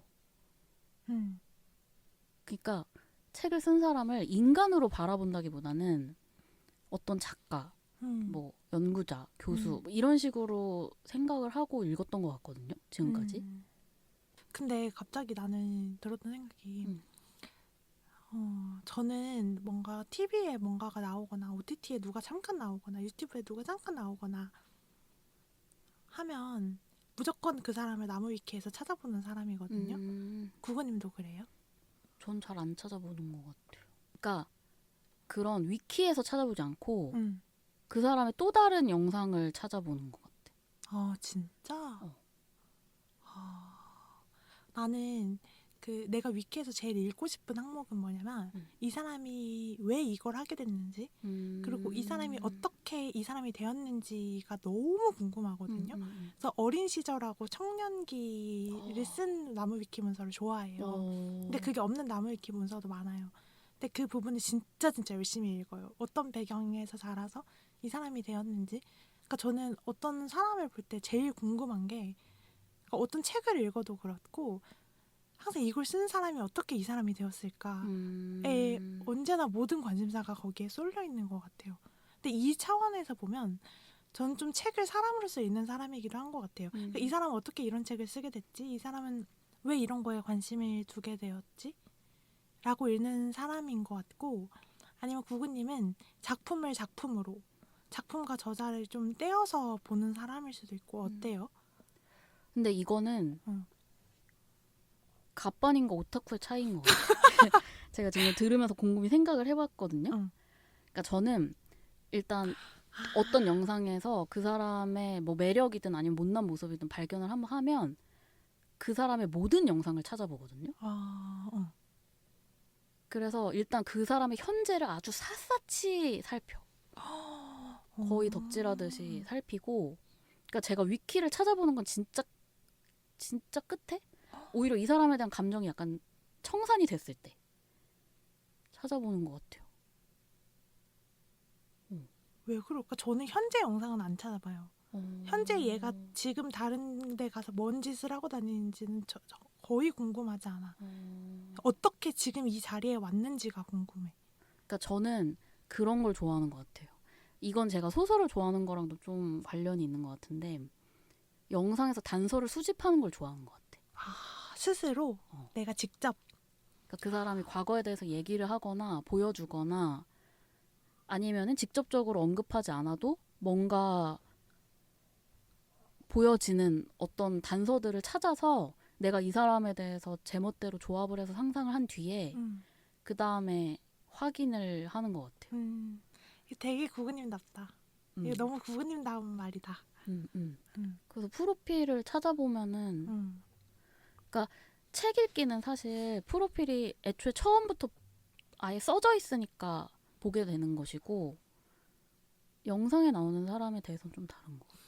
근데 구구님 이거 진짜 그런 것 같아요. 그러니까 저는 정리된 정보, 서사화된 어떤 이야기 같은 것들, 그러니까 논문을 읽는 것처럼 정리된 것을 글로써 받아들이는 사람이고 구구님은 항상 직접 보고 싶어 해. 내가 맞아요. 이 사람에 대해서 직접 알고 이 사람이 나한테 주고 싶어하는 정보 알고 이 사람이 자기를 포장하는 방식 말고 내가 진짜로 너를 직접 봐볼게? 이게 구구님의 스탠스잖아요. 항상. 맞아요. 그런 것 같아.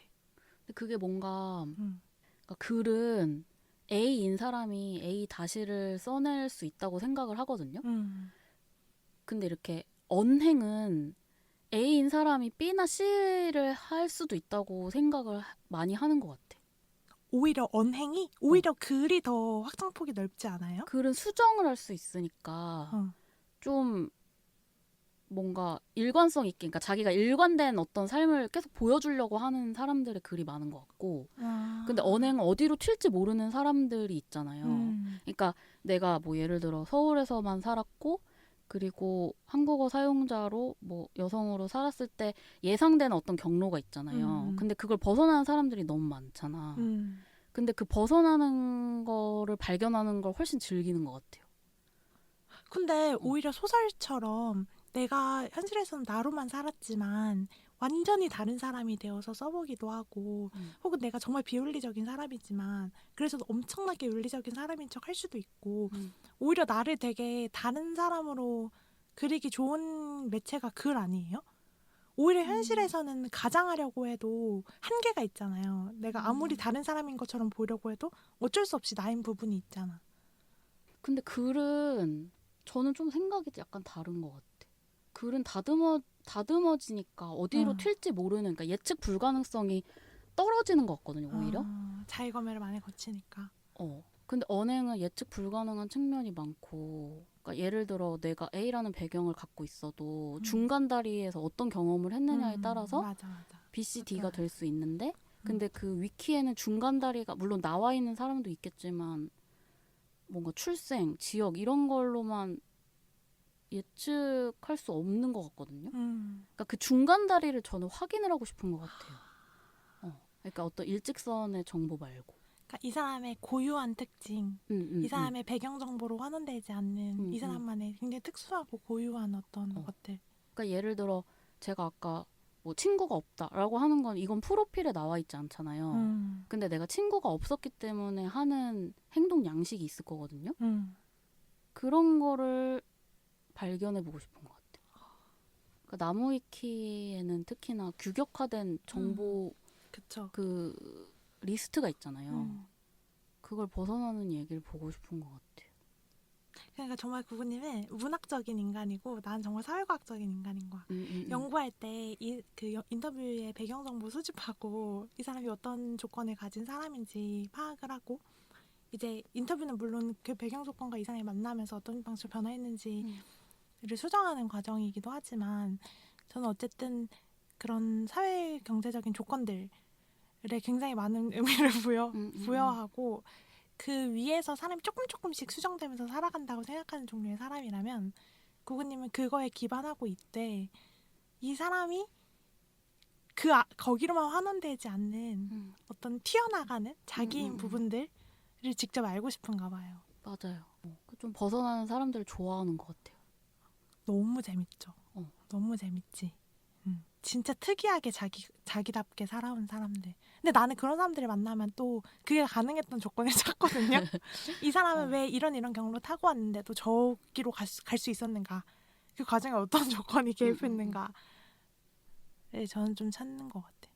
그러니까 그 조건이 객관적으로 쓰여질 수 없다고 저는 자꾸 생각을 하는 것 와. 같아요. 근데 그래서 저는 연애 프로그램이 재밌어요. 왜? 처음에 호감이던 사람이 끝에 가서 비호감이 되는 경우를 볼 때 사람들이 해석하는 방법이 되게 달라지거든요. 그래서 그게 좀 웃기고 재밌는 것 같아. 그쵸. 근데 연애 프로그램이 되게 그 규칙이 통하는 듯 하지만 어긋나는 장이기도 하죠. 그쵸? 막 내가 예쁘면 뭐 하면 사랑받을 거야 라고 알고 있던 우리의 규칙들이 어느 정도 맞아떨어진 것 같지만 어느 순간에 다 틀려. 맞아. 그리고 그게 어쨌든 그 사람들이 고립된 환경에서 지내잖아요. 근데 그것도 이제 작은 사회라서 거기서 또 새로운 규칙을 만들잖아요. 자기들끼리.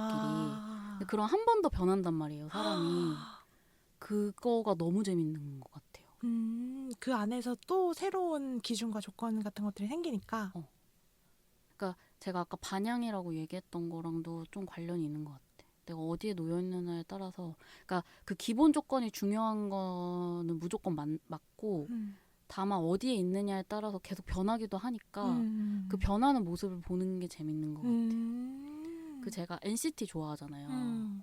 NCT가 근데 팀이 되게 많잖아요. 뭐 127도 있고 뭐 드림도 있고. 제가 마크라는 멤버를 좋아하는데 마크가 NCT 127에서랑 NCT 드림에서랑 되게 다르거든요. 근데 그게 뭐 나이의 문제이기도 하고, 그러니까 뭐 NCT 127은 형들이 많고 드림은 다 자기 동생이고 하는 그런 나이의 문제이기도 하고, 그런 소속사에서 얘한테 요구하는 역할의 문제도 음. 있지만 그 멤버들 그러니까 그 멤버들의 어떤 성향이나 성격에 따라서 달라지는 것들이 있거든요. 근데 제가 그래서 그 NCT를 덕질할 때 그게 제일 재밌거든요. 얘는 여기선 이렇게 말했는데 똑같은 질문인데 이 사람들이랑 있을 때 이렇게 대답하잖아. 이런 거를 발견할 때 재밌는데 근데 그거를 본인은 안 민망해해요. 특히 연예인이니까 되게 일관된 모습을 보여줘야 한다는 그런 강박도 있을 것 같은데. 그쵸, 있겠죠? 근데 민망해하는 모습은 본 적 없고 그리고 저는 그냥 가끔 팬들이 댓글로 뭐야 그때는 뭐 이렇게 얘기했는데 이렇게 쓰는 사람들 있거든요. 근데 그냥 그것도 그냥 얘한테는 거기에서의 진실이 있고 여기에서의 진실이 있고 그럴 테니 그냥 뭐 이렇게까지 날카롭게 쓸 필요 있나 이렇게 생각을 하는 것 같아. 그냥 저는 이랬다 저랬다 하는 사람을 그냥 기본적으로 좋아하는 것 같아요. 그냥 줏대 없이 그래요? 하고 그냥 의견도 철회해보고 그거 사실 대단한 용기거든요. 맞아요. 근데 그럼 구구님이 속한 집단마다 좀 모습이 다른 사람이에요? 다른 것 같아요. 많이 다르진 않겠지만 달라요. 그러니까 나를 어디까지 보여줄 것이냐의 문제인 것 같아요. 결국은. 그리고 그 사람들이 원하는 모습이 또 무엇이냐의 문제이기도 하고. 얼마나 맞춰요, 상대에게?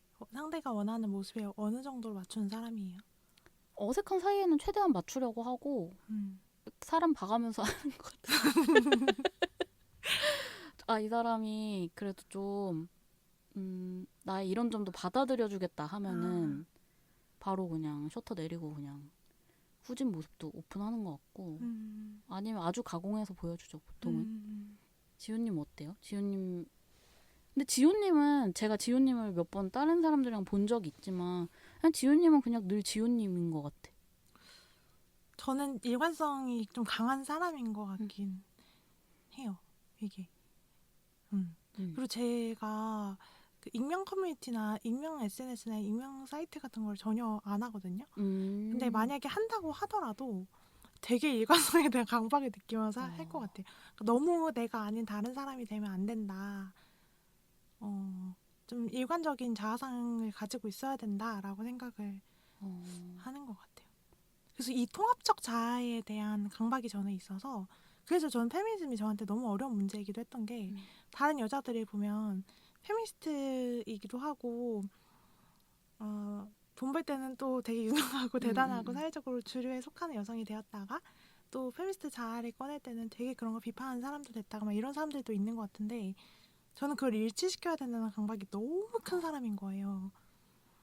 그래서 좀 여러모로 괴로움을 겪었던 것 같아요. 지금은요? 지금은 내가 그렇게 될 수 없다는 걸 인정을 내가 아무리 난리를 쳐도 나 그렇게 못 된다. 이걸 그냥 인정하고 알게 된 상태. 옛날에는 일치시키려고 노력했다면 지금 일치 못 시킨다. 어차피 그냥 구린 채로 살자. 이런 상태인 것 같아요. 그러니까 불일치를 아는 게 일단 제일 중요한 것 같긴 해. 분열됐다는 걸 아는 거. 맞아요. 근데 그 일치시키려고 노력을 하는 동안 얼마나 제가 모순이 많은 사람이었겠어요. 그러니까 되게 페미니즘적인 페미니즘 말을 많이 하고 저렇게 살면 안 된다, 뭐 이렇게 살아야 된다 이런 말을 하지만 막상 내 삶에서는 그 기준에 미치지 못하는 모습이 많이 드러났을 테니까. 그래서 그때 저도 너무 저를 많이 미워했던 시기가 있었거든요.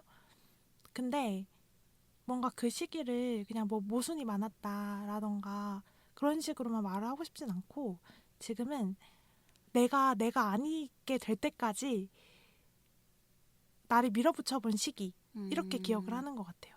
페미니즘이 나한테 너무너무 소중하기 때문에 내가 아니기를 바랬던 거야. 사실은 더 세상을 더 잘 좋은 곳을 만들고 싶은 마음이 너무 크니까. 그래서 그때는 그때 내가 있었고 그 시기를 지나서 그게 안 된다는 거를 받아들인 지금의 내가 있다. 이렇게 생각하고 필요했던 시기라고 생각을 해요. 근데 저는 확실히 진짜 남들보다 통합된 자아상에 대한 그런 마음이 그런 게 중요하다고 생각하는 것 같아요.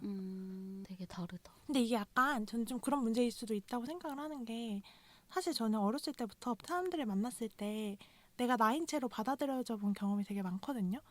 그러니까 내가 너무 나를 바꾸거나 내가 너무 나를 많이 뭉개고 수정해서 상대에게 맞추지 않아도 그냥 나인 채로도 관계 맺는 게 괜찮다라는 생각이 저한테는 기본적으로 있을 수 있고, 근데 내가 받아들여줘 본 경험이 많이 없는 사람들은 매 모임, 매 단체, 매 집단이 새로운 도전일 거잖아요. 완전히 새로운 사회인 것이고, 그러니까 나를 많이 조절해서 그 사람들에게 맞춰야 되는 것이고, 그래서 이런 통합된 자아상을 가지고 있는 것도 어떤 종류의 특권일 수 있다고 생각을 하고 있어요. 그럴 수 있죠. 음. 저는 20대 때까지만 해도 뭔가 통합되어 있는 사람 보면은 좀 움츠러들긴 했던 것 같아요. 왜? 그러니까 그 사람한테 맞추려고. 아. 배경지의 역할을 하려고 했던 것 같아요.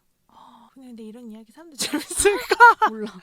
이거 자기 상담 이거 재밌을까? 일단 우리는 최선을 다했고 그럼 끝으로 오늘 팟캐스트 저희 둘이서 하는 건 처음이었는데 각자 어땠는지 소감을 얘기를 해볼까요? 네. 이 소감 얘기하기가 굉장히 중요하거든요. 거지 같은 독서 모임도 소감을 아름답게 얘기하면 미화가 돼요. 그래서 우리도 오늘 엄청난 시행착오를 겪었기 때문에 미화를 해야 하는데 일단 팟캐스트 녹음이 진짜 어렵다는 걸 알았고 그동안 팟캐스트 들으면서 재미없다고 욕했던 거 반성합니다. 반성하고 그런 두려움이 있었던 것 같아요. 책이라는 게 그러니까 어떤 독자들은 정확하게 읽지 않는 독자에 대해서 거의 비난에 가깝게 이야기를 하잖아요. 그렇게 읽으면 안 되는데, 오독하면 안 되는데 이런 식의 비난이 있고 또 어떤 그룹에서는 그냥 맘대로 읽는 거 아닌가? 자기 멋대로 해석을 하면 되는 거 아닌가? 이렇게 이야기를 하는 사람들도 있죠. 그러니까 재미로 읽는 사람들은. 근데 양쪽 모두를 자꾸만 상상을 하면서 얘기를 하니까 내가 어느 장단에 맞춰서 얘기를 해야 되지? 이런 걱정과 두려움이 있었던 것 같아요. 그래서 사실 북클럽에서 얘기할 때는 북클럽에서 얘기하고 끝이니까 그냥 진짜 아무 말이나 했거든요. 이 사람들이 나를 어떻게 생각하든 전혀 상관없다 이렇게 생각을 했는데 이게 녹음을 하고 뭔가 업로드를 해야 된다고 생각을 하니까 그 부담이 있었던 것 같고 그래서 저한테 남은 숙제들이 몇 개 있어요. 뭐가 있어요? 어떻게 솔직하게 얘기를 할 것인가, 어디까지 솔직해도 되는가에 대한 숙제가 생겼고 좋은 점을 이야기할 때도 그리고 아쉬운 점을 이야기할 때도 그 근거가 진짜 명확해야겠다는 생각을 했어. 그 근거가 납득 가능해야 될 것 같다는 생각을 했어. 그러니까 주관의 영역에서만 머물면서 얘기하는 거는 재밌지도 않고 의미도 없을 것 같다는 생각이 들어서 갑자기 갯생 검열을 하면서 마무리를 해보겠습니다. 진짜 예상치 못한 강력한 자기 검열의 마무리네요. 근데 자기 검열도 한번 드러내놓으면은 괜찮아져요? 조금 나아지는 것 같거든요. 좀 덜하게 되기도 하는 것 같아. 왜냐면 이 사람들한테 취약성을 한번 드러냈으니까 내가 실수해도 엥 한번 봐주세요. 약간 이게 되는 것 같거든요. 그리고 저는 끝으로 지호님이랑 그래도 공적으로 뭔가 같이 하게 돼서 좋았어요. 그러니까 사실 제가 지호님이랑 최근에 이제 붙어 지내면서 지호님한테 왜 근데 인스타그램이나 이런 데 글 많이 안 써요? 이런 얘기를 했었거든요. 근데 그게 지호님이 하는 얘기가 일단 재밌기 때문인데 그래서 어떻게든 구실을 만들어서 지호님이 좀 나 말고 다른 사람들한테도 엄청 재밌는 사람이라는 게 노출이 됐으면 좋겠다 이런 욕심이 있었거든요. 근데 그거를 앞으로 이제 팟캐스트에서 계속 해볼 수 있을 것 같아서 그게 저한테는 제일 기쁘고 의미 있는 것 같아요. 와, 너무 좋다. 오늘 팟캐스트 하면서 저도 딱 구근님이랑 진짜 똑같은 질문이 남는데 얼마큼 솔직해도 될 것인가가 너무 어려워요. 저희가 진짜 만나면 쉴 새 없이 이야기하는 사람들인데 딱 앞에 마이크가 놓이는 순간 아, 우리가 둘이 있을 때 진짜 빠른 얘기 너무 많이 해서 그래. 너무 둘이 진짜 선 없이 바닥까지 내려가는 이야기를 하다가 마이크 앞에 서니까 어디까지 이야기해야 될까. 이게 이제 저희 둘한테 계속 놓여있는 숙제인 것 같아요. 이것도 공적인 발언인데 얼마큼 책임감을 가지고 말을 해야 될까. 지금까지 너무 무책임한 말을 많이 했기 때문에 이게 녹음이 되고 방출이 된다면 얼마큼 매끄럽게 말을 해야 될까. 근데 또 매끄러운 말만 하면 재미가 없잖아요. 하나만 말만 하면. 재미없죠. 그러니까 솔직함을 어느 정도의 농도로 섞어서 이걸 꺼낼 것인가를 앞으로 계속하면서 좀 맞춰보려고 합니다. 그러니까 혹시 오늘 재미없었다? 저희를 포기하지 마십시오. 저희 앞으로 조금 더 재밌어질 수 있거든요. 오늘은 조금 어려웠지만 다음에는 이런 솔직함과 멋짐의 그런 비율을 잘 맞춰가면서 조금 더 재밌게 해보겠습니다. 그러니까 앞으로 기대 많이 해주세요. 네, 한 번만 더 기회를 주십시오. 한 번만 더 들어주십시오. 그럼 오늘 팟캐스트는 여기서 마무리하겠습니다. 들어주셔서 감사합니다. 감사합니다. 안녕. 아.